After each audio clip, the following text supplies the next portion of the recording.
Hey, what's up, Judy, and all my good girlfriends and friends in general, good boyfriends, and everybody in between.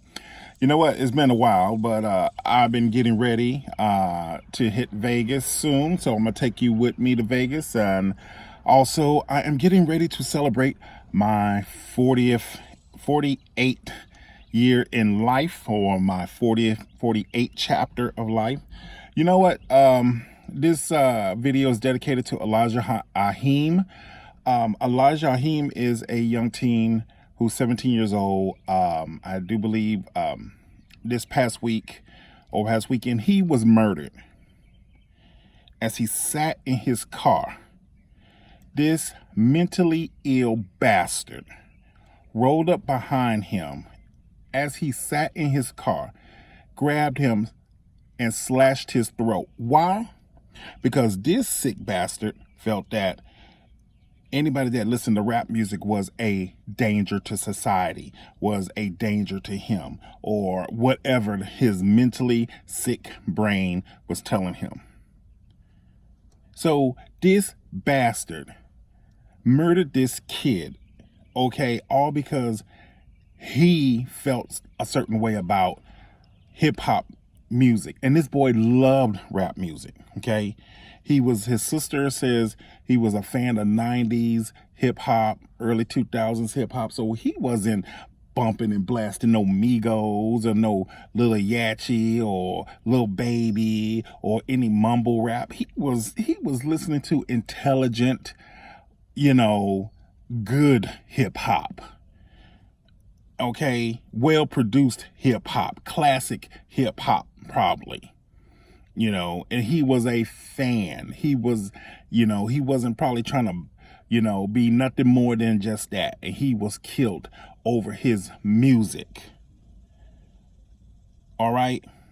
If number 45 in the White House is so adamant about making America great again, he really needs to get on his job, get off of Twitter, and pull his big boy panties up and get on these hospitals and these doctors and these communities about checking their patients and their people who are socially and mentally ill. Also, if you haven't heard, I just heard it this morning, and Beyoncé's new song for the movie Lion King is phenomenal. It is really one of those Oscar-worthy songs that you basically get. It gives you that same feeling that you heard when you first heard Circle of Life in the beginning of the movie.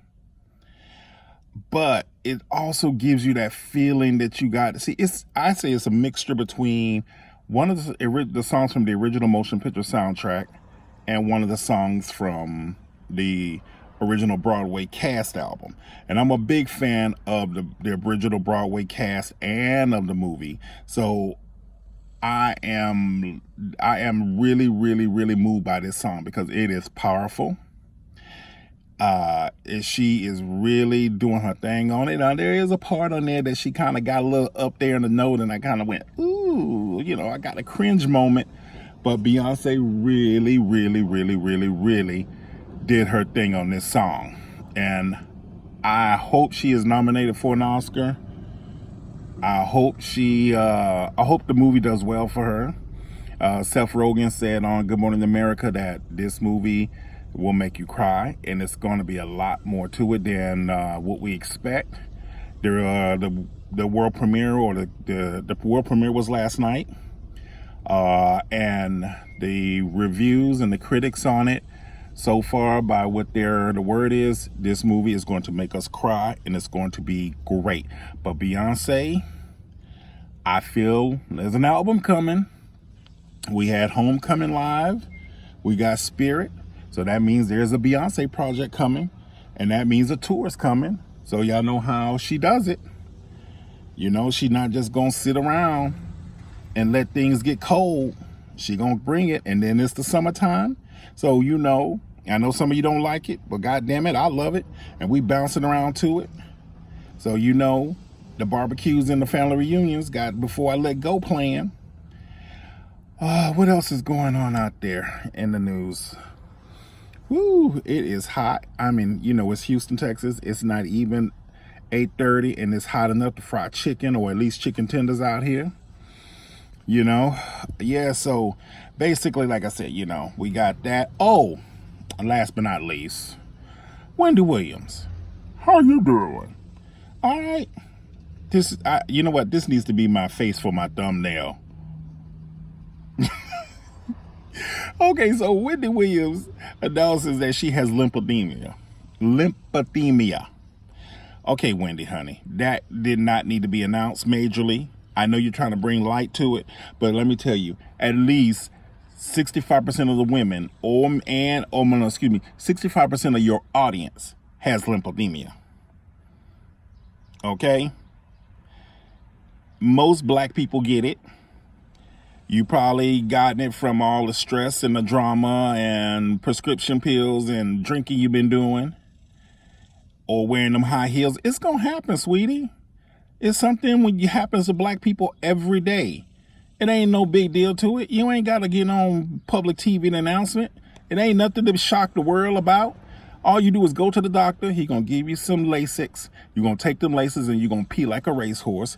Get on the treadmill a little bit longer than normal and try to stand on them high heels, and that lymphedema is going to go down.